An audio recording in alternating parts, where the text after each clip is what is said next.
ही निकली हाईवे पर लूट की वारदात। लूट की सूचना के बाद देर रात एसएसपी ने खुद संभाला था मोर्चा। आपको बता दें कि देर शाम थाना नांगल के अंतर्गत लूट की सूचना के बाद जनपद पुलिस हरकत में आ गई। कॉम्बी की कार्रवाई शुरू हुई थी कि पुलिस कप्तान रोहित सिंह सजवाड़ ने अपने हाथ में कमान ली और सभी पहलुओं को बारीकी से देखा तो मामला खुलता चला गया। लूटा हुआ माल भी चंद घंटों में बरामद कर लिया गया। घटनाक्रम के अनुसार सत्यम शर्मा द्वारा अपने मालिक जो कि मेरठ में डायमंड ज्वेलरी का काम करते हैं, उनके माध्यम से सूचना दी गई थी कि वो और उनके एक साथ ड्राइवर तरुण सैनी अंबाला से सहारनपुर होते हुए मेरठ जा रहे थे। उनके पास डायमंड की ज्वेलरी जो कि उनके मालिक अन्य शराब को बेचने हेतु लेकर भेजते हैं। रास्ते में 4 बदमाशों द्वारा कार को रोककर लूट ली गई है। इस दौरान दोनों को हल्की चोट भी लगी हुई थी। कार के दोनों तरफ के शीशे टूटे हुए थे और आगे की तरफ भी डंडे से चोट के निशान कार पर थे। पुलिस की टीम द्वारा दोनों के बयानों में अंतर विरोध और शक्ति से पूछने पर दोनों द्वारा घटना स्वयं का बताया गया है। बताया गया कि डायमंड ज्वेलरी वाला बैंक अपने साले को जो मेरठ में रहता है उसके पास होना बताया गया। पुलिस टीम द्वारा तीनों को मेरठ में हिरासत में लिया गया। इसके बाद से पूरा सामान जिसमें 36 हार, 20 ब्रेसलेट, 52 अंगूठी और 7 कंगन, 32 पेंडेंट, 153 कान के टॉप, 53 मंगलसूत्र, 42 बरामद किए गए हैं। एसएसपी ने रात्रि में ही घटना का खुलासा करते हुए बताया कि सर्राफ के स्टाफ ने ही डायमंड ज्वेलरी को हड़पने के उद्देश्य से लूट की घटना बनाई थी। स्टार न्यूज प्लस के लिए उत्तर प्रदेश के सहारनपुर से नेशनल कोऑर्डिनेटर सलमान अली की रिपोर्ट।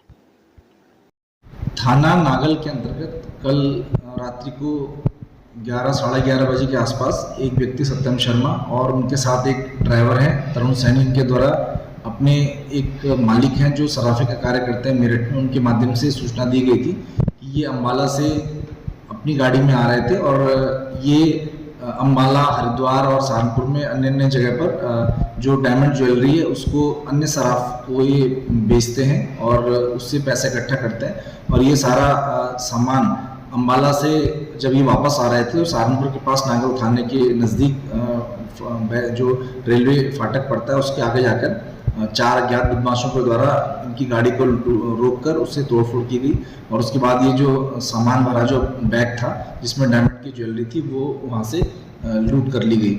इस पूरे प्रकरण में जो पुलिस के द्वारा इसमें पूछताछ की गई, पूछताछ करने के बाद इसमें दोनों ही के बयानों में कुछ अंतर विरोध आया और उस बयान के आधार पर इन दोनों से और सख्ती से पूछताछ की गई। तो इन दोनों के द्वारा बताया गया कि इसमें जो सत्यम शर्मा है इसका जो साला है डब्बी उर्फ हिमांशु और इसके 2 अन्य साथी, इन सब ने 5 ने मिलकर एक प्लान बनाया था कि ये जो सारी डायमंड ज्वेलरी इसको ये हड़प लेंगे और पूरी घटनाक्रम को एक लूट का स्वरूप देंगे और जिससे कि पुलिस जो है इसको लूट मानकर और फिर ये पूरे सामान को हड़प सकते हैं। इस पूरे प्रकरण में जो सत्यम शर्मा तरुण सैनी के द्वारा बताए गए जो तीनों नाम थे वो तीनों नाम जो है वो मेरठ के इनके रहने वाले रिश्तेदार है और वहाँ पर जाकर पुलिस के द्वारा सारा जो सामान था जिसमें डायमंड की जो ज्वेलरी थी जिसमें अंगूठियाँ और कुछ हार वगैरह थे ये सारा का सारा बरामद कर लिया गया है। और इस पूरे प्रकरण में क्योंकि वादी अभी राज्य से बाहर है तो वो आकर इसमें तहरीर देंगे और उसके आधार पर इसमें